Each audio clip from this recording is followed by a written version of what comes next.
ଆକାଶରେ ବିଜୁଳି ଘଡ଼ଘଡ଼ି ଜୋରେ କମ୍ପୁଥାଏ।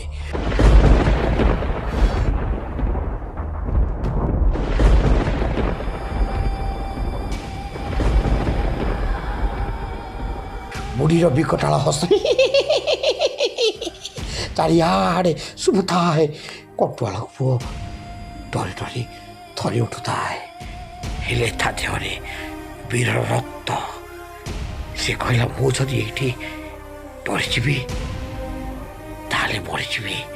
କାରଣ ପିଲାମାନେ, ନାନା ଭାଇଆ ଗୋଟେ କଥା କହୁଛି, ଯୋ ଡର ଗୟା ଓ ମୋର ଗୟା। ତେଣୁ ଜୀବନରେ କେବେ ଡରିବନି କି ହାରିବନି। Don't give up. Life is a challenge ପିଲାମାନେ, life is a challenge. Just face it, face it, face